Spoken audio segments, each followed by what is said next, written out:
The moon haunts you! Alright, first thing about our kit. When we throw an Ankh near an enemy, we want to try and shoot them in the head, and have it bounce off the Ankh that way, rather than just shooting the Ankh. Khonshu prefers it this way, it does more damage. Don't be afraid to play closer, as long as you're with your team, if it means it's easier to hit the headshots, which is usually the case on projectile heroes. Ancient wisdom, arcane art, martial prowess that will stop your heart, epic power, discipline. The next information we need to know is playing high ground, or good positions in general. It's a lot easier to hit our abilities from a high point at a good angle.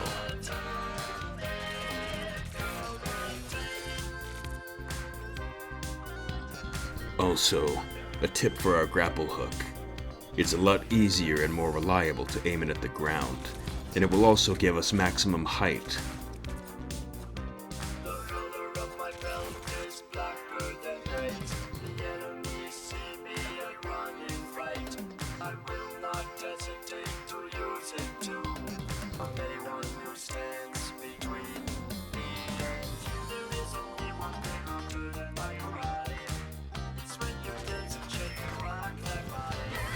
Alright, so in this game, we had a Groot. Groot makes for a very nice combo with Moon Knight. When Groot ults, even if they use support ults, we're able to kill them through it with our ult. This is a very nice counter to the triple support comp that has been ruining my lobbies. So currently we're playing on Clintar, which is a very good Moon Knight map because of this choke point here on the first objective. As the enemies try and funnel through, we can do a lot of damage and build up our ult very quickly. The meat of this Moon Knight guide will be the gameplay loop. We got 5 phases of the moon, and we start with 1, the waxing crescent. The first step of our gameplay loop is to stay with our team and poke. We build up our ult very quickly. As you can see here, we're already halfway to it. The second step is the waxing half. You'll notice when you have done a lot of damage to their team, their supports will be looking to use their cooldowns to heal everyone. Once you have drained them of these resources, look to apply kill pressure, just like we did here, securing ourselves a kill. 3 is the full moon. We need to rotate to safe off angles in line of sight of our team so we can be helped when we need help. This is when we look for a well-placed Ankh on their backline and try and get an entry pick on an isolated target.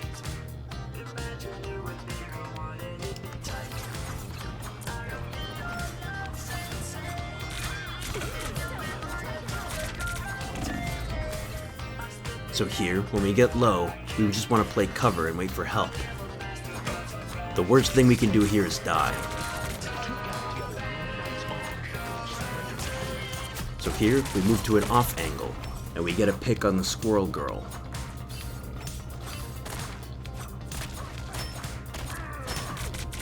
The moon haunts you! They look for an ult first, which is pretty devastating, taking out our Groot. Here I go for kind of a risky play. I need to try and make something happen here with our ult. However, I am punished for it because I walked in a straight line into the enemy front line like a dummy. We did not have the pressure or space to do that. I'll be disappointed if they're a no-show. Thankfully, our team survives pretty well, and we're able to move in and contest this point again. Here, amidst the fight, we move to an off angle and we look to poke and do some damage. Shooting this Groot is an easy target, and he can offer a lot of chip damage to the other enemies around him. We get a nice ult from our Groot, and we're able to do a shit ton of damage to them, killing a couple. And then we clean up. The fourth step in our phases of the moon plan is the waning half. If the enemy moves towards our position, We need to keep a safe distance from them and return to our team to be healed. We do not want to die. That was the mistake we made before, and we wound up being punished for it. The fifth step is the waning crescent. We'll build our ultimate very quickly here, as we can see. We want to look to use it before their supports get an opportunity to ult. Here I use it during, hoping to catch somebody in it, because our ult actually does enough damage to kill some targets through the ult. Here we play safe and play around cover, looking to poke and do as much damage as we can. Look, we just ulted and we're almost at 40% again. Here we rotate to an off angle and look for a pick. She gets out very low, but we almost kill her. We have the team up with Cloak and Dagger, so we can use it to kind of guarantee our own safety. And here we return to spamming down our choke point here, where we want to catch the largest mass of targets and do the most damage. And just like that, we're going to have our ult again for this fight.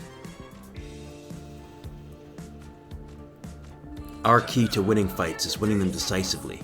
If we don't win the initial battle, then we have our ult to win the next. Once they start popping ults, we wait them out until it's our turn to return fire.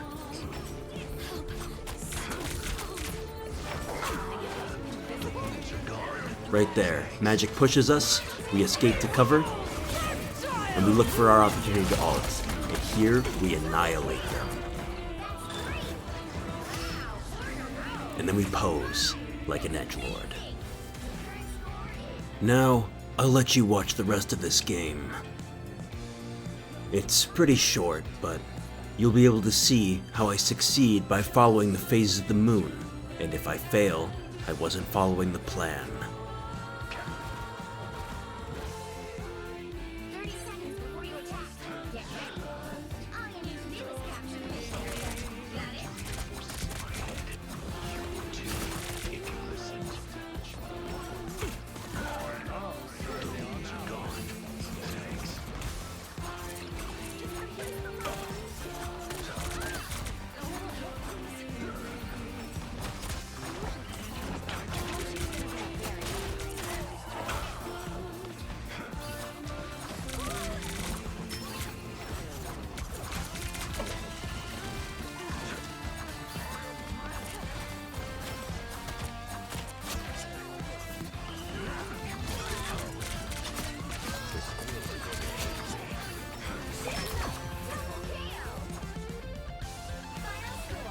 1-2-0.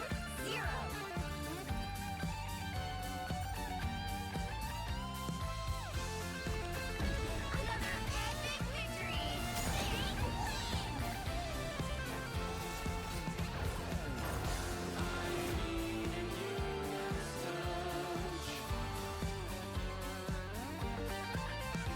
And that was our simple Moon Knight guide. Remember to follow the 5 phases of the moon, and you will climb. Rise, my fist.